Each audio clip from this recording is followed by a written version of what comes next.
very nice. Welcome back. Yeah, so what's going on? Man, we had a little beadlock party this weekend. We did.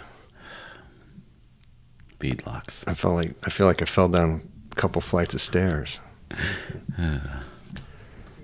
You know, it's funny. Like the first time we mounted beadlocks, it was like open heart surgery, right? So meticulous, following all the directions, so precise.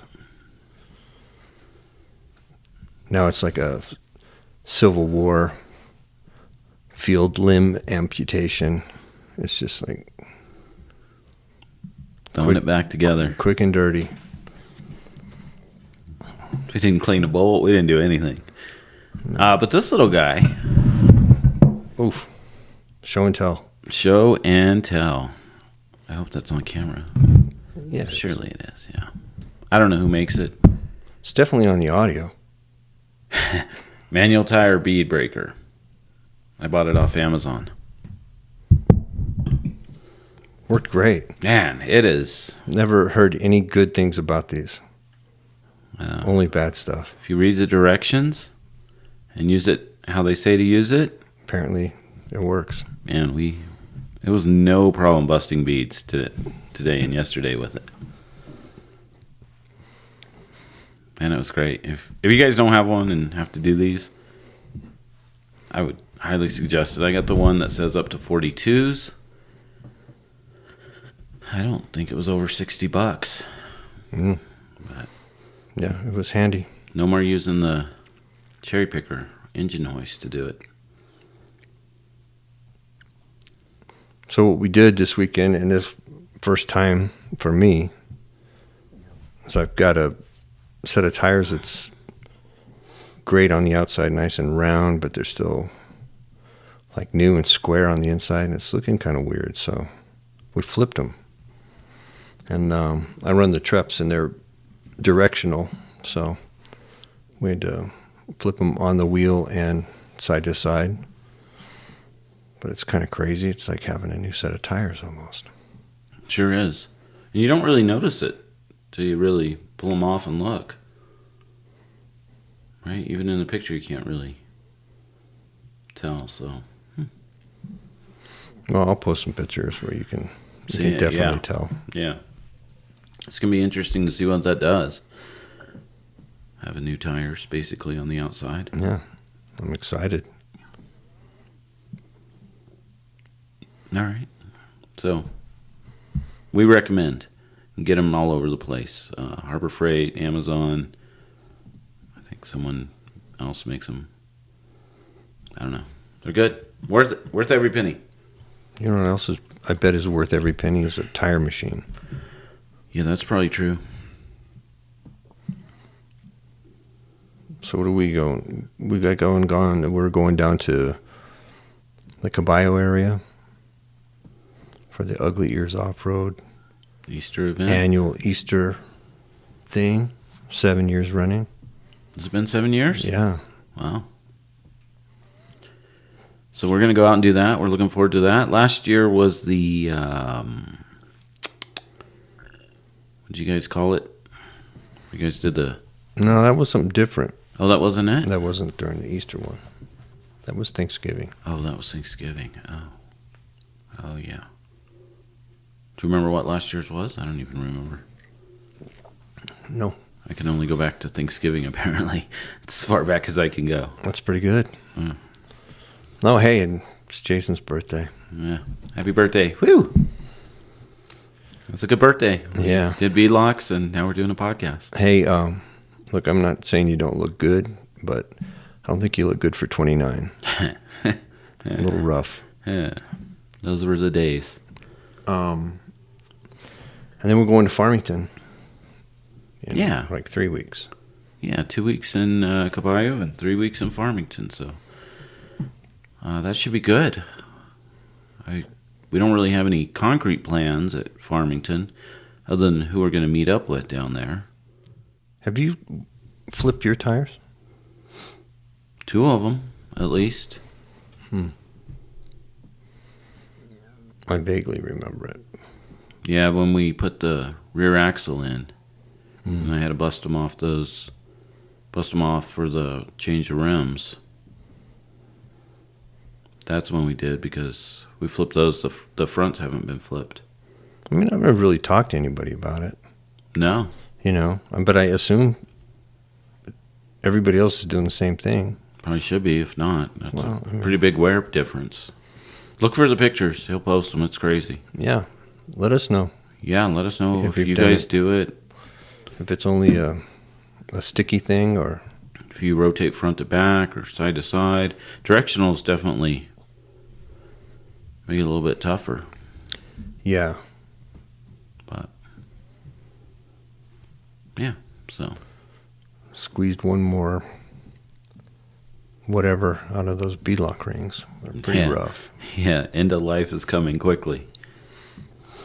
Replaced a few bolts, a few broken PEM nuts, and those wheels. But they're back on. Yeah. What else? I don't know. What else do we got? Man, I only have controversial things about influencers. Oh, well, let's go. Oh, boy. Shots fired. I don't know. Lite Brite, if you know Lite Brite, had the opportunity to go to the Ukraine to get a tattoo, which I think is awesome. I mean, I don't know how you feel about traveling crazy distances, but I'm all in if I knew someone or could make it somewhere to do it. But it's interesting, the comments that people were saying. It's just rude and mean. And I mean, I guess being on social media, it's part of it, but man, I don't know. Like, it's just crazy. I don't know where people get off telling other people what they should and can and can't do with their bodies.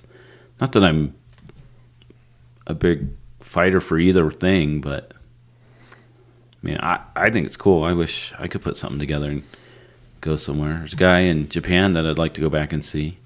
Well, are they giving her shit about the destination or the tattoo? Everything.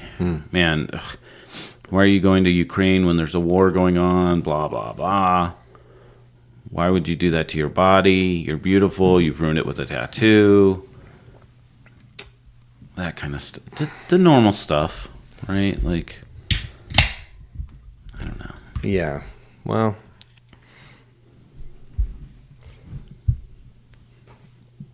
it's like Bill Cosby said. Boy. What did he say? I don't know the recipe for success, but I do know the recipe for failure. And that's trying to please everyone.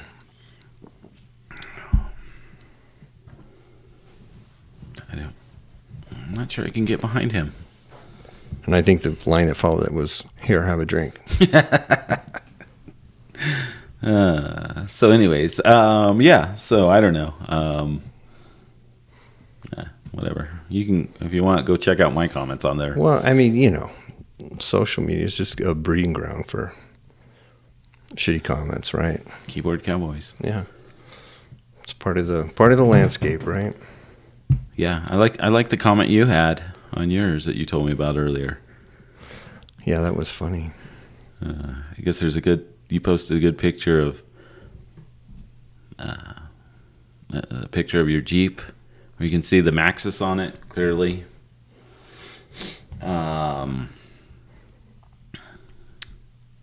It is kind of plastered all over. It is all over. That's the point. Yeah. And what's his screen name? Does he have a screen name? Mr. Niner. Oh, he said it? Yeah, Weston, yeah. Oh, Weston did. Oh. Mr. Niner asked, what did he say? I don't even... Who's your tire sponsor? Who's your tire sponsor?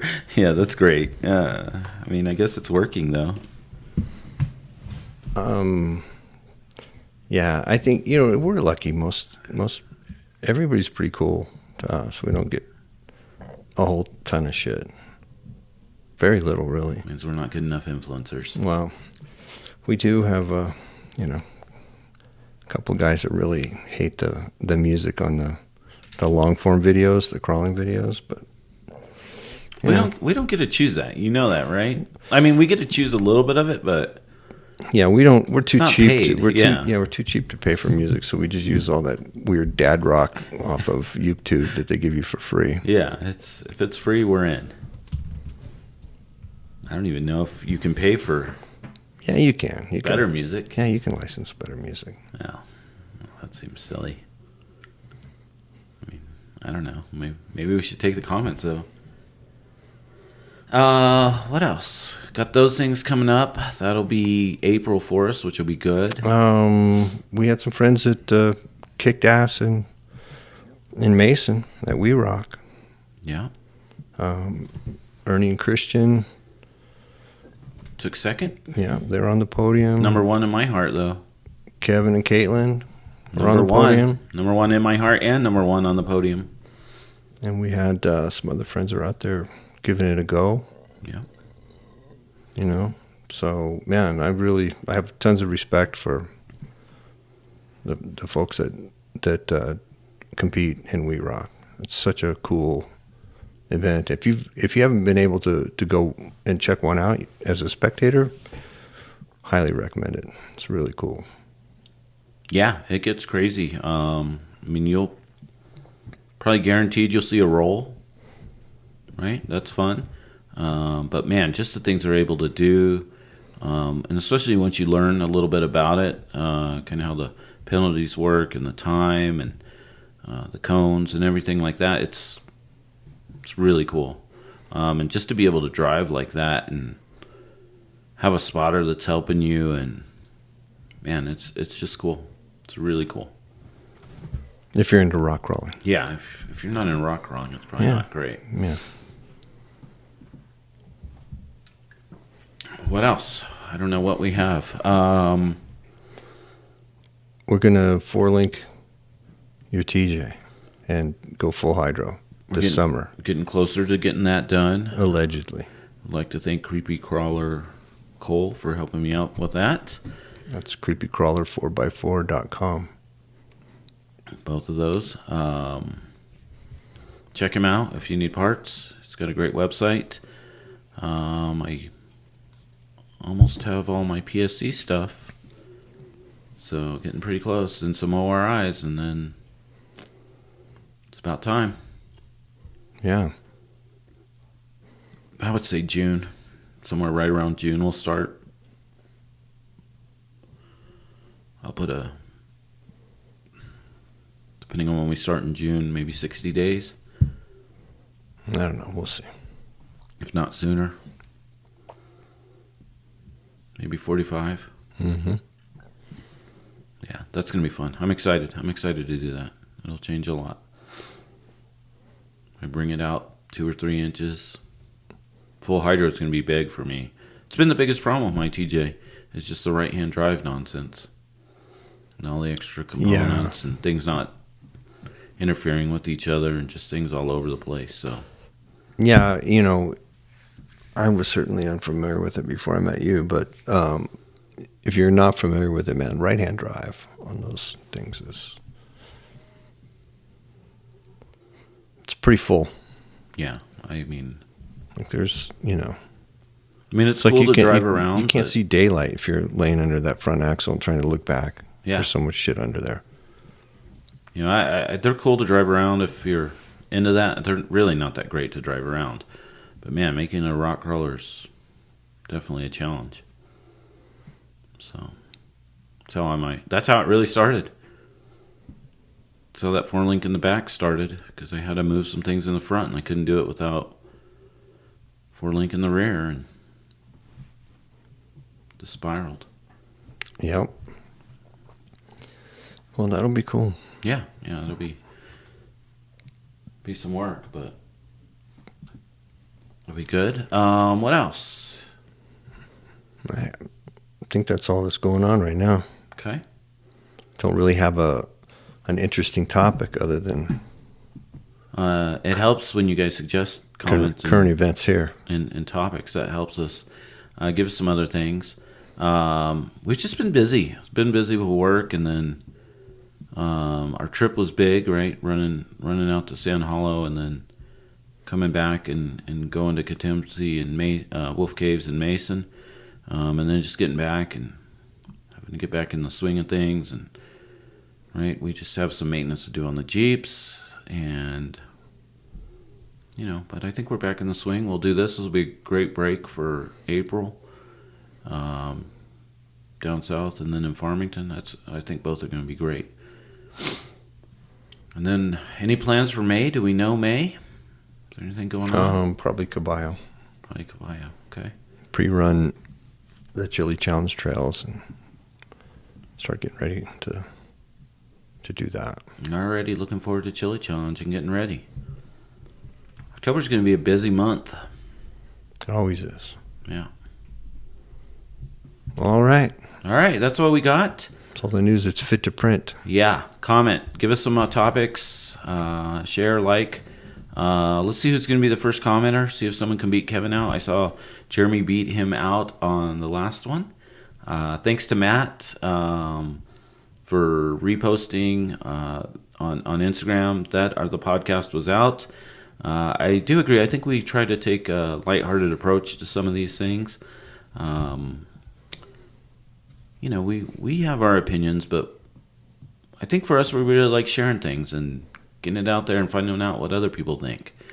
I think it helps everybody grow rather than just single track. So, yeah, don't take us seriously. Yeah, we don't. It's in the beginning. It says, "Don't take us serious." Nothing we do here is. It's all for fun. Yeah. So. Until somebody gets an eye put out. And so someone gets their Jeep stuck in a squeeze, and then it's no fun. All right. Well, thanks for watching. All right. We'll see you guys later. We'll see you on the trails.